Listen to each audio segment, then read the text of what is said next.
Off the Platform. I'm Coach Blanco. And I'm Coach Julia. Long break. For me, a very long break. Just finished nationals and a lot to talk about. Absolutely. We've had a lot of things happen Yep. in the last month, and you came with an amazing list of things and Yep. talking points, and I'm just going to let you lead.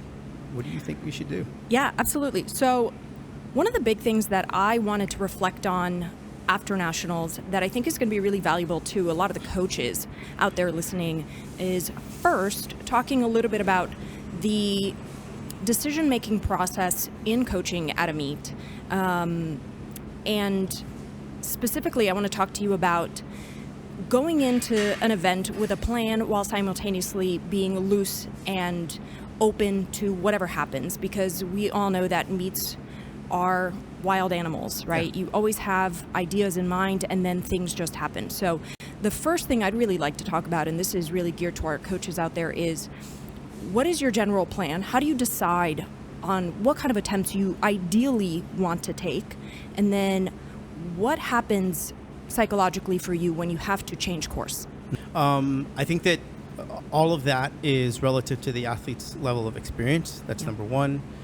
Second, also then comes what is a target intended goal? Like, what are we trying to achieve? Some athletes are going in for first meet nationals, or they repeat it again and we're trying to make sure we're increasing that total, or someone's trying to qualify for something. So it is based on where that athlete is in their career. I guess that's the easiest way to answer it. Yeah. How do you formulate that initial plan of attack? Do you sit down with the athlete? How much input do you give them? That kind of stuff. Yeah. So the great thing is in our nationals, we had just a wide array of experience. Yep. We had 2 first-timers. Yep. One first-timer who had never done any weightlifting experience before and was in a lower class session, let's just call it like that, not an A session. And then we had another first-timer who was in an A session in a position to medal, right? So that's totally new. Then we had, a young athlete who is now in an A session, who is a youth athlete, which is also a new experience for them. But they are a little bit more seasoned. They've done competition before. Yeah. Then we also had a nationally competitive athlete from another country that walked into a session and was in a capacity to win the session and did. Yes. And then we had another athlete who is now leveled up her ability. She went from like a B session athlete or middle A session athlete to be top A session athlete. Yeah. And so we had so many different variations of that. And if we talk about like the simplest one, right, which is the first timers, let's talk about Melody, who was the first timer. It was like, we wanted that athlete specifically in the age range that they were to really have a good experience. Absolutely. Just go in, feel confident, enjoy the process, learn a lot of new things, and really just play the game. That's the one thing about our sport is we don't get to play the game often. We're constantly training. Yeah. And so in this situation for her, it was more of a situation of like, let's get some numbers on the bar that are not too far out of reach and they're not too low, something that is allowing her to feel like she's stepping into a stressful situation, like walking out to a platform, and feel like she's really competing against herself, because it's a new sport. Yeah. And in that experience specifically for Melody, she went 6 for 6 at her first national meet, and her joy and her excitement is exactly what we want, right? Yeah. We as coaches, we want these people to come back and have a really good experience, right? Of course. And then allow that experience to get a little bit more challenging. Yeah. But what I would love to do is redirect to you, because you had the opportunity to coach the other first timer. But not only was it the other first timer, but it was also an athlete who had the capacity to position, to medal. Yeah. And that's a whole other conversation. It's like, we want them to have a good time, but at the same time, but I need her to hit certain things. But if she's that close, Yeah. imagine that experience, medaling in your first meet. And so I would love to be able to, let you talk about what it was for you. And it was also your first national. Yeah. And it was your first medal, which is another awesome that I really want people to know about as well. So tell me, again, walking into, we had an interesting situation that week. I got sick. It was a whole weirdness of sickness going around. So I couldn't be there. And so I had to say, you're in charge. You got to take the lead and make these decisions. And, I'd love for you to give me a little play of the day and how that went for you. I mean, thankfully, Lucy's such a great athlete. She's just like, will roll with the punches. And the big thing was right after weigh-ins was keeping her really loose, making sure that it was fun. She got to hang out with her teammates. You know, I gave her as much general warm-up time as she needed. I wanted her to feel comfortable and good in her body and like go through her normal day. I think where this particular session got very, very interesting in that most sessions at nationals are very tight. Mm-hmm. You have a lot of athletes taking the same, if not attempts within 1 to 2 kilos of each other, and then your clock gets stretched out so long between attempts, which is really something that you can't prepare for at a local meet. It never happens. Right. So I, going into it, had an idea of her capacity. I knew what her best numbers were. I knew what her most recent like local meet numbers were, but the whole thing was a gamble because she'd never competed at this level. I'd never coached her at this level, and it just became a like, well, I'm gonna follow you. I'm gonna look at how you're moving. I'm gonna look at the board, and we're gonna try to just stay really organic with it.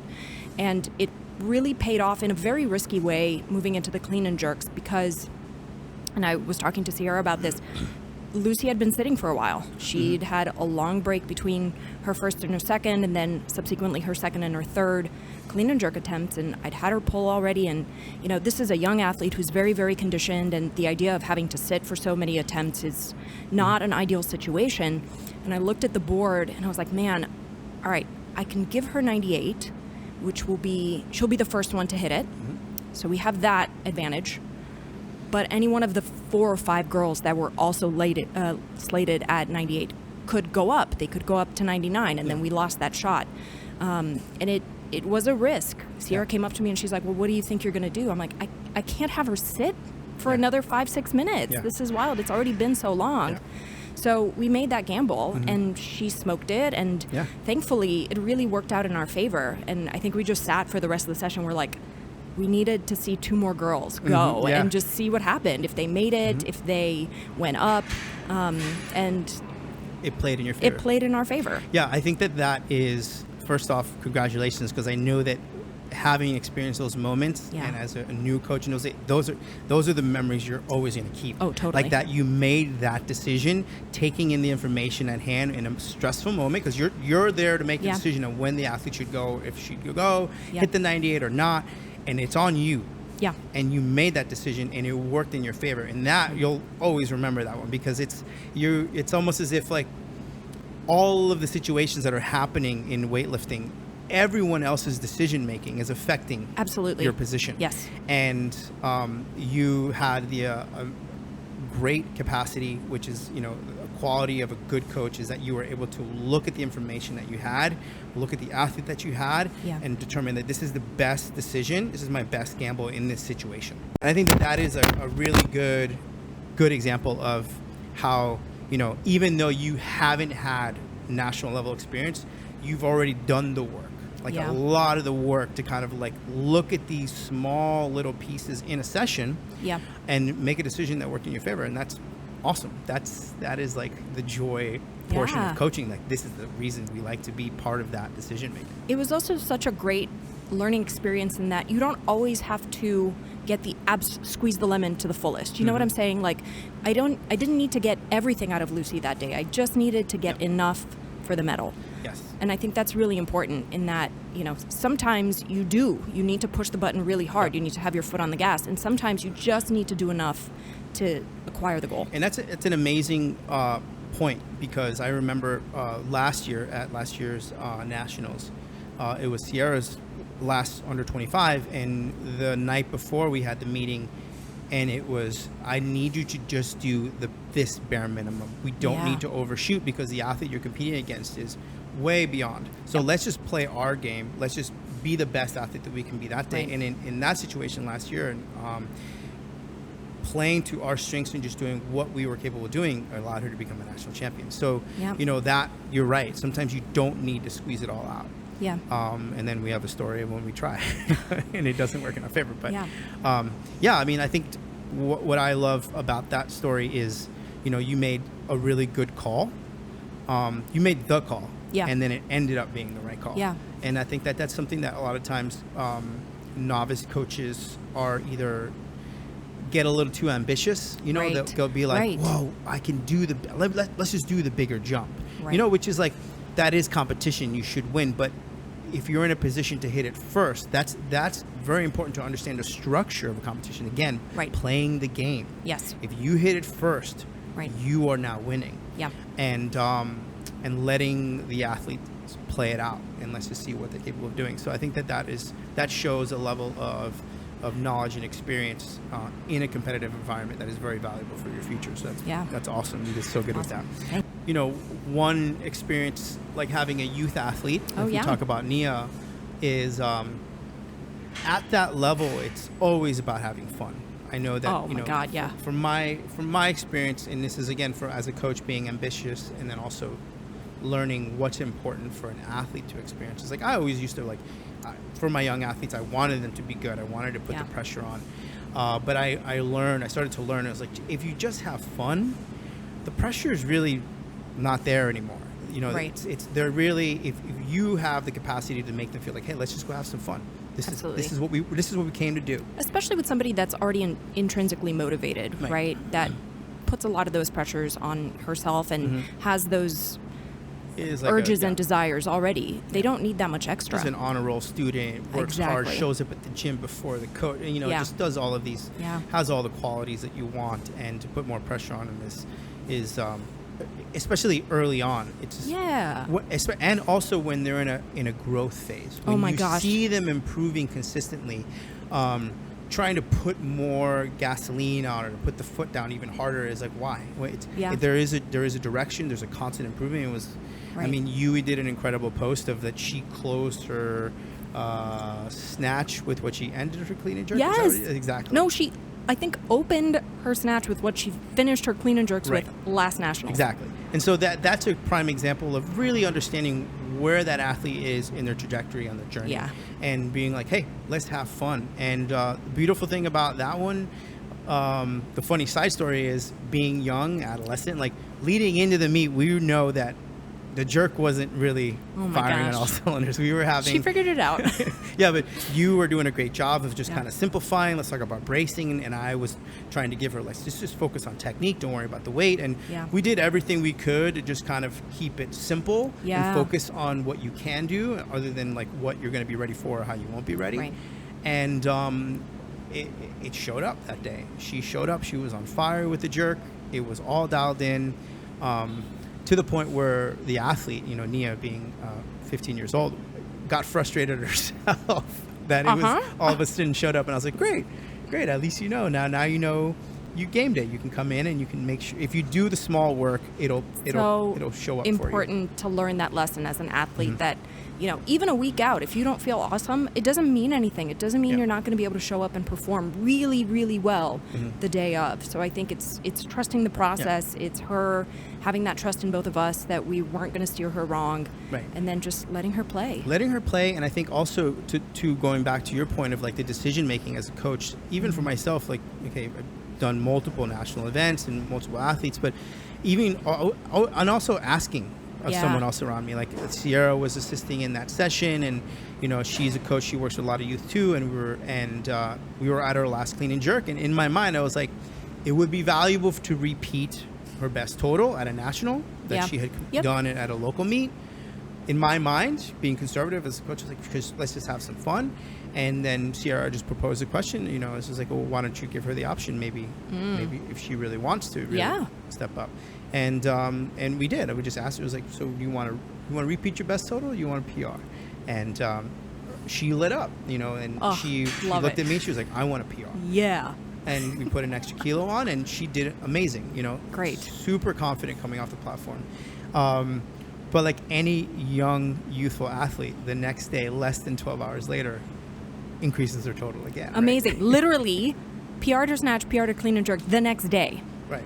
And then it offers many other questions like, oh, well, why didn't you do that on the platform? And why wasn't that done where it needed to be done? In reality, is like the position in which Nia was competing in, like she wasn't with even the new total. It wouldn't be a medal. Yeah. But for her to be able to leave a national event with a new PR and then the next day PR again, like she left that competition incredibly confident. Yeah. Incredibly excited to, okay, here's my shot. Some of these athletes in my session are not going to age out. Yep. I'm the 16-year-old who will be 17. These are the numbers next year. I have a shot at next year. So she got really motivated from that. And I think that, again, that is a really good experience for an athlete in her Absolutely. stage. Yeah. This actually makes me think of a story. So I have my team at Spot is largely masters lifters. I had a gentleman who is an older lifter say, I'm past the age of wanting to train to like crush it right now. I'm really looking at the big picture and long term. And I'm like, but we do the same thing with all athletes of all ages. It's always big picture. It's always long term. Just because they have very specific performance dates doesn't mean the entire approach to training doesn't have a career in mind. It's not about today, tomorrow, next month. Right. It's about what is your career capable of. So I think we do that with everybody. Right. And I think that, that brings us to the next athlete, where it's in Monica's case, being a Canadian and having the capacity to be on a Canadian national team, we realize that this athlete doesn't have a lot of experience in a big event. She's considering world events, Olympics, she has those visions and the capacity to kind of go in that direction. So we realized very early on and say, hey, you did great at this local meet. Congratulations. But we need experience. We need experience. Yeah. And you don't have any experience. Yeah. And so that was also a really good learning experience for us. And that was our big first session for you and me together, to be in an A session and to be moving around with, heavy lifters and the high level athletes. And, for her to be about 98% of her best total, we look at it as a win. Yeah. We look at it also as a win. We have a very unique competitive snatch warm-up going in because she, let's be honest, she's still a novice athlete. Even though she has a big total and even though she won her session, people are going to have a hard time wrapping their minds around that. How is someone who could win a session a novice athlete? And it's because she has a lot of capacity and capability. Absolutely. And so we had to have a very specific warm-up. She's so confident in this warm-up capacity to get her to where she needs to be.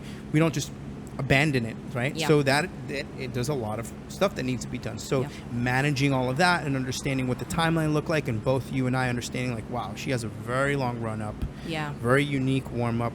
We have to maintain that now because she's a novice competitive athlete. And that makes more work for us, right? It makes it very odd. It's not like all right, 5 reps, you're in, let's go ahead, and we're on the platform. It's like, no, it was a much longer process. Yeah, when I warm up, I take 5 attempts and then I'm done. And then having that athlete at that level compete against other athletes who were as good, if not better than them, is important for that athlete to feel some challenges now, because in a local meet, they're unchallenged. They walked away being the best lifter in the local meet. But in this scenario, we had some interesting situations where Monica missed her last warm-up attempt. Oh, yeah. And had to go out and hit her opener. And that, honestly, if you could write any story, it's like, that's great. You need to have those experiences. Like, you can miss in the back in the warm-up. And it doesn't matter. And it doesn't matter. You could still make your lift in the front. Yep. And I think that was a very good experience for them. For them to be specifically an athlete who the last time they competed nationally had bombed out. Yeah. And that was also another layer that we had to work with. Okay, so we need to kind of get this athlete feeling confident when they go to the platform. Yeah. Make those openers. Feel as if they're going to be successful. And so I think that the whole story in which it played out was really good. Yeah. She was able to open after a miss. Great. She was able to hit her lifts. She was able to go out for the clean and jerks. She closed out the session and she won the session.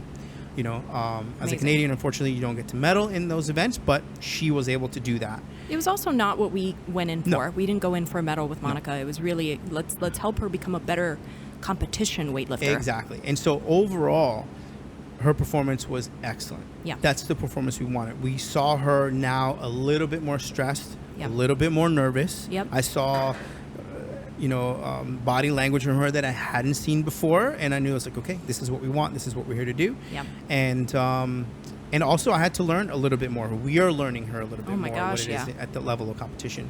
And so that's obviously, as the coach who was making the call on that day, from my side, what did you see from your side? Because you were in the assistant role of helping manage that out. Yeah.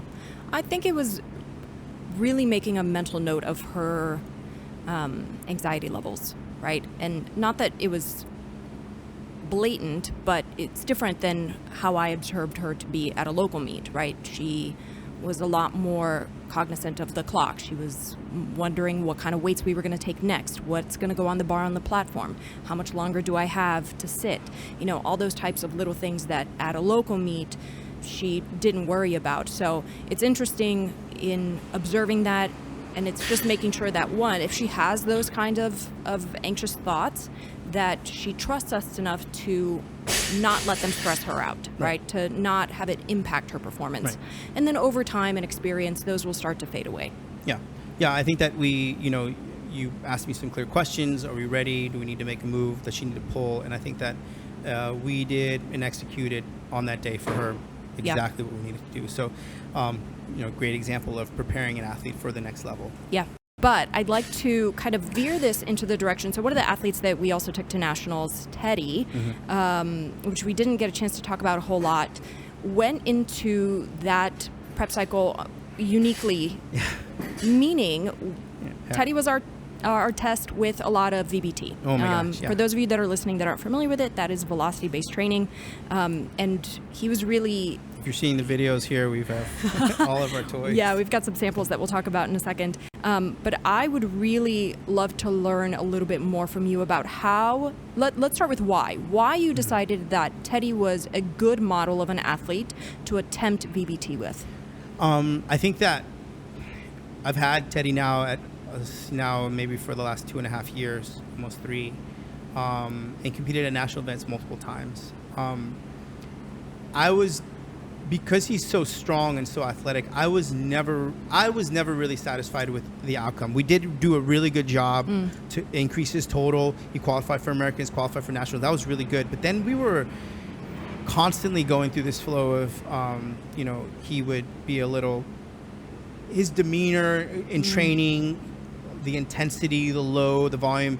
I would always see he wouldn't attack as much. And I'd always, again, learning an athlete takes a long time. And Teddy is a very unique individual. He doesn't say a lot of words. He wants to take care of himself. And so learning and understanding him took some time. Yeah. And I started to learn that if Teddy doesn't feel good, meaning like if the stresses of training, are too much, he's not as engaged. And that took some time to learn, because again, I do a lot of my programming, specifically for high-level athletes, is volume and repetition based, right? Just understanding their tonnage, manipulating that, and understanding what they need to do with that. So, I knew how much tonnage he was doing, and then I would try to remove some tonnage and see. I was like, and it wasn't really improving. Like I didn't see the massive improvements. We were hitting those totals still. Yeah. We still had his capacity high, but I didn't see a big improvement. And overall, also his demeanor of wanting to go. Most of the time, I would have to ask him to put more weight on the bar. Most of the time, I would have to push a little bit more from him. Interesting. And so that, again, like any situation, this is a long game. That took a long time to start to me see like, oh, I'm asking for more from him. Yeah. He's not, and it's not that he didn't want to. It's just he's a specific type of athlete. Yeah. And so when we ended, I think Americans. We had a really long conversation, because I believe Teddy is a phenomenal athlete, has a lot of capacity, but I was just like, I'm missing something. I'm not really satisfied with this total because you can definitely hit 300 plus. Yeah. And I wanted to really understand why. And it was also a little bit of managing the athlete expectations. Like I have a sheet that they have to input their reps and weight, so I understand the tonnage. And he was kind of falling behind. And it makes sense now. It was like he was falling behind on that because he was not motivated. It's like, why do I want to put my numbers in? I'm barely hitting the numbers that I want, so on and so forth. And so I had to be, like, listen, I'm trying to help you, but you're not helping me. So we need to come to a solution here. We have to go for a 300. We have to push. Like, you have this capacity. Yeah. And so he agreed. I was like, hey, put your numbers in. Let's make sure. Let's replan. And so it took some time, and it kind of dawned on me. Again, as a coach, I'm reading material. I'm using velocity. I've never used it completely in a training cycle. Yeah. Always use it on squats, pulls, specifically on the squats. And I use it mainly for testing, just to see where the athlete is. And then maybe a few weeks later, months later, I'll test again and see how the velocity changes. But using it to dictate the flow of the training, that was very new for me.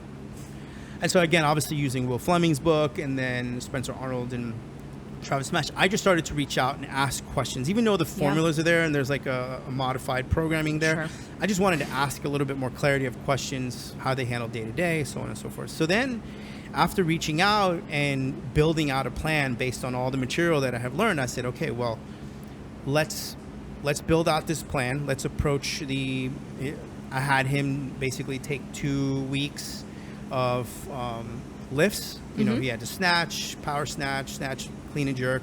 And I started to collect as much data as I could. Also, we had data from about a year ago as well. And so I created what's called a minimum velocity threshold, which is like the absolute slowest that the athlete could lift to actually successfully You're profiling him, yes, right? Yes, profile. Absolutely. I made a profile. And so we made a profile and we created an approach based on, you know, other coaches who have used this. And then I said, well, let's modify it to look this way for us. Very simple. And I'm happy to say it worked. I was phenomenally just blown away. Number one, that at the end of the training cycle, and I was talking to, I think, Spencer Arnold about this, I was like, we did half of the volume that he'd ever done, and he was hitting the same numbers and looking better. So that was the first one that was astronomical for me. Number two, his demeanor. Like, he would ask if he can go heavy. That never happened. He never asked us, can I try 5 more kilos? That never would happen, specifically on the lifts, because if it didn't feel good, Teddy wouldn't want to go higher. And third, just the fact that the way in which he was moving technically, his lifts, his jerks, his cleans, like overall, he looked like a much fitter athlete also. And so, I mean, it was a little bit of, you know, research and data and then experiment. Let's create this formula. And as we went, we had to adjust the formula a little bit and understand, how do we vary the velocity? And this, we can go into that deeper later on, but there's a percentage range, because one of the conversations I started to have with other coaches is there should be a relative speed to a percentage. There should be some correlation. And so that later on, I started to kind of figure out, okay, 1.78 is roughly around this percentage. And we started to, as I was going, kind of building the ship too. It's like, okay, and let's modify. And that's unique per athlete, right? Yes, it is very unique. Which is why it's so important to gather that data first. And I think that's something that, again, if you're listening and you're a coach and you're like, oh, VBT sounds super cool, how do I use it?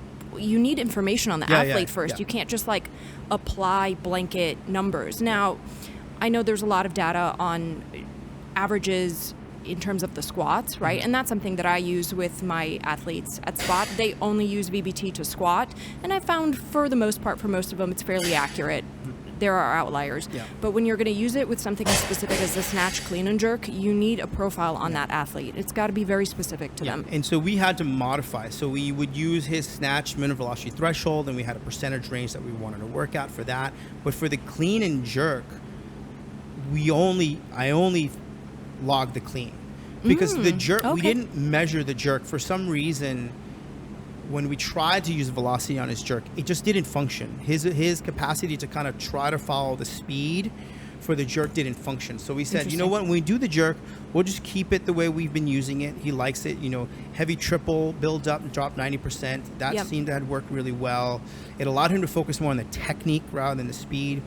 But when it came to the snatch and the clean, because of the type of athlete that he is, Teddy, and this is not a beat up on Teddy, this is the type of athlete, he's always looking to do the minimum. What's the absolute minimum? And that actually in this scenario is absolutely perfect. That's awesome. Because a lot of times athletes try to outspeed the machine.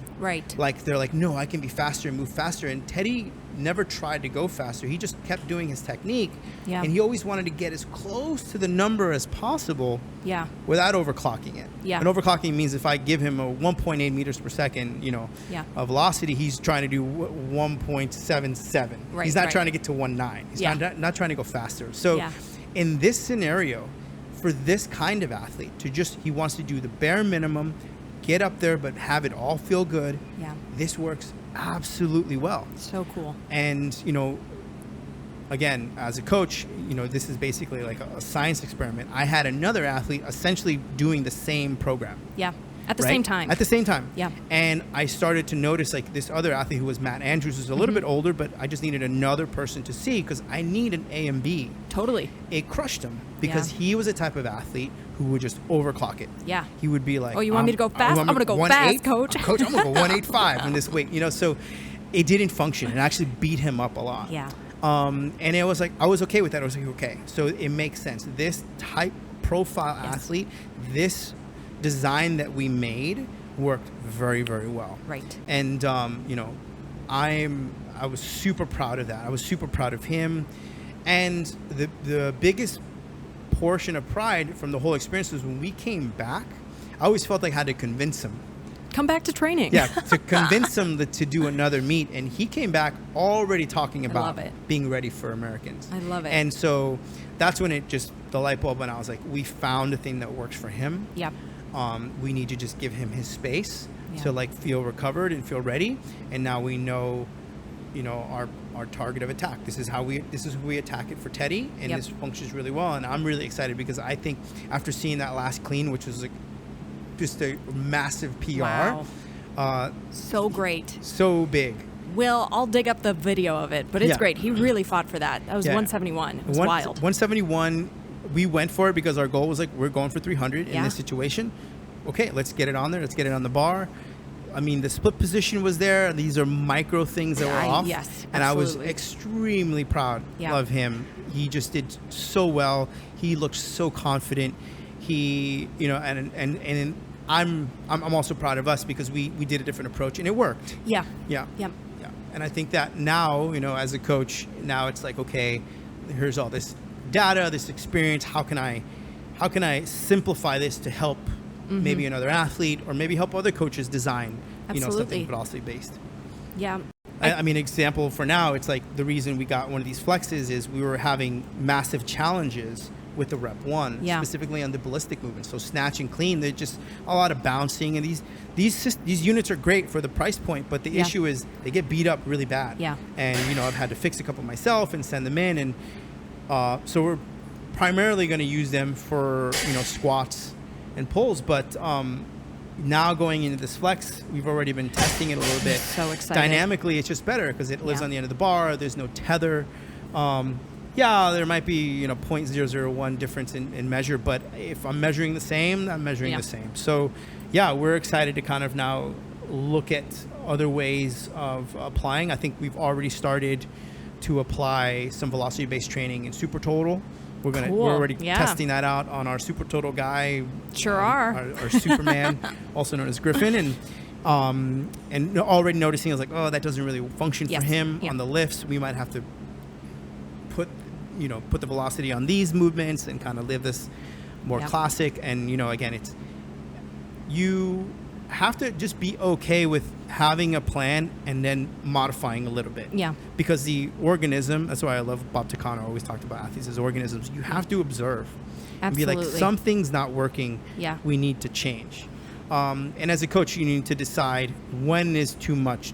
Like, okay, we need to now remove it because, you know, using this machine on the lifts is just not getting us any return. Right. And so that is where I would say to any coach who's trying to get into this is, number one, just don't be afraid to mess up when you start out. You know, it's, you know the fundamentals of the science. You know, go to Brian Mann, he's incredible. Read Will's book. There's a lot of material, but you have to just be willing to experiment a little bit on your people. Absolutely. And even specifically for us, you know, I use it for everyone for squats, and I've had to kind of create our own. I was like, hey, listen, we're going to follow this velocity profile. I'm going to stay within these ranges. And overall, because of my population, it works good. But then if you look at like a Sierra or a Teddy, like those numbers are skewed a little bit different because, hey, those are really strong athletes and you're genetically really fit. It's great. If you are out there listening and you have questions about some of the technology that we've been using, how we've been using it, then find us on Instagram. Send us a message. Yeah. I'm Jay Falamis. That's first initial last name. Coach Blanco.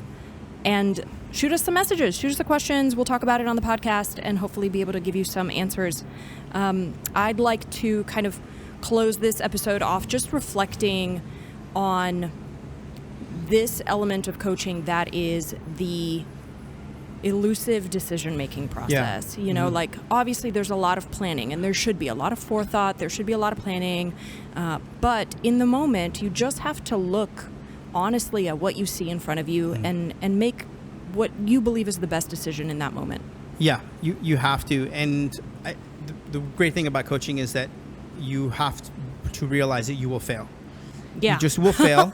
You will Yeah. fail. And then the thing is that, you and I want to be national level coaches. We want to develop high level athletes. Yeah. We want to show up at really big meets with a lot of stress, and we want to be good at our job. And that means that those decisions, we're going to fail in front of our peers. Yeah. And you have to be okay with okay, what can I learn from this situation? How can I better prepare? Yeah. We'll talk about that with the Sierra story. But, that's what, after the meet, for me, whatever, we went on vacation with the family, and I was here, and I was like, I love my sport. I'm very proud of what we have. Yeah. I really am blessed to have it. I'm not satisfied. I'm just not satisfied as well as all my athletes did. I'm still not satisfied. Yeah. I feel that there could be more that we could be doing. There's more that I can be preparing for. There's more that I could learn. There's more that I could put into action to move things forward. And so if, as a coach, it's failing and going back to the drawing board is part of the game, and don't be afraid, whether it's learning a new system and applying it, or looking at technique differently, or asking another coach for their eye. It's a big part of it. Stay open to all the possibilities and try stuff. Yeah, and I think that's one of the big things about, if you look at let's just say the most successful coaches that we have in the country, is they are experimenting. They're not just stuck in their way. They're asking questions. They're introducing velocity. They're using force plates. They're trying to gather as much information. And I think for me, about 5 years ago, I started to, my athletes started to get better, and I started to show up at nationals, and I just got tired of guessing. Like I got tired of looking at the program and looking at them and being like, what worked? And why did we do that? Right. How did it happen? And how can I repeat it? And I think that was something, that subjective part of it, I got really frustrated with. And I was like, okay, I need some objective measuring. And again, like calculating volume, calculating reps, I started with that. And then measuring speeds, that started with that. And then, it's evolving more and more. And I am noticing that those coaches who are able to repeat and keep athletes at a high level, performing consistently, they're doing as much as they can to be informed about their decision making. Right. You need to make an informed decision. Yep. It's great that you've had 15 years of coaching, but if you're going off your gut, you're human.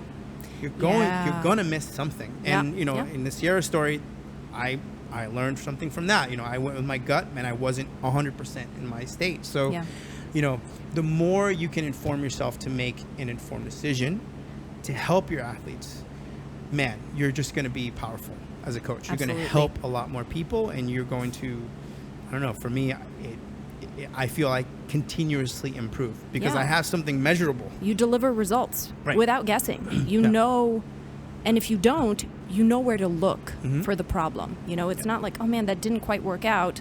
I don't know why.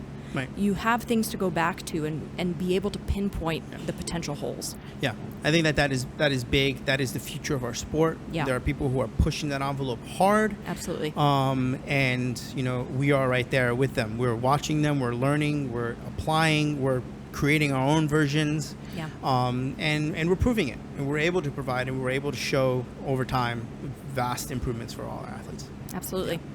Well, thanks for listening again. Go ahead and follow Off the Platform podcast. Yeah.